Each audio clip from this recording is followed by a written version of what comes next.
শিক্ষা নিয়ে যে প্রহসন এটির বিরুদ্ধে যাবে সরকার যা হয়েছে ঠিক সেভাবেই অনুমোদন এবং বাস্তবায়ন। আপনারা সুন্দর একটি চেয়ার পেয়েছেন। শিক্ষকবৃন্দ, বিশ্ববিদ্যালয়ের পক্ষ থেকে লাল সালা প্রতারণার শিকার হয়েছি, তামাশার শিকার, সেই দাবির প্রতি আপনারা সংহতি প্রকাশ করেছেন। আমরা মনে করি বিশ্ববিদ্যালয়ের টিপিপি সেটি পাস না। রবীন্দ্র বিশ্ববিদ্যালয়ের স্থায়ী ক্যাম্পাস নির্মাণের দাবিতে সিরাজগঞ্জের শাহজাদপুরে দ্বিতীয় দিনের মতো ঢাকা পাবনা মহাসড়ক অবরোধ করেছেন শিক্ষক, শিক্ষার্থী ও স্থানীয়রা। রোববার সকালে বিসিক বাসস্ট্যান্ড থেকে দিলরুবা পর্যন্ত প্রায় 2 ঘন্টা অবরোধ চলায় মহাসড়কে যান চলাচল বন্ধ থাকে। চরম ভোগান্তিতে পড়েন যাত্রীরা। এর উদ্যোগে আমি তাদেরকে ধন্যবাদ জানাচ্ছি। স্থায়ী ক্যাম্পাস থাকবে না।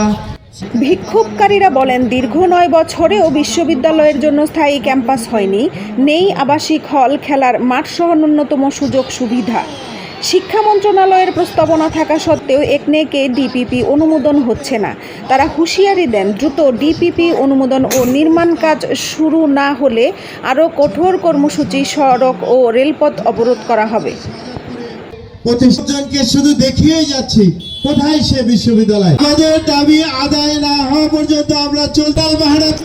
উল্লেখ্য, একনেকে বিশ্ববিদ্যালয় ক্যাম্পাস নির্মাণ প্রকল্পের ডিপিপি অনুমোদন ও কাজ শুরুর দাবিতে 27 জুলাই থেকে লাগাতার কর্মসূচি পালন করছে বিশ্ববিদ্যালয়টির শিক্ষার্থী, শিক্ষক ও স্থানীয়রা।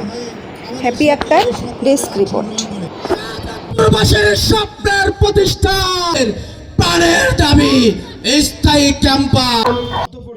তবে আমি বলতে চাই যে আমাদের যে দাবি 10 তারিখ থেকে কিংবা 10 তারিখের পরের দিন থেকে আপনাদের হাতের প্রার্থনাকে আল্লাহ পাক অবশ্যই বদ্ধপরিকর। তবে আমি বলতে চাই যে আমাদের যে দাবি 10 তারিখ থেকে কিংবা 10 তারিখের পরের দিন থেকেই আমরা কঠোর আলটিমেটাম দিচ্ছি।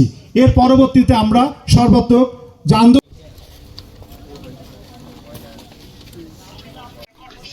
থাকেন।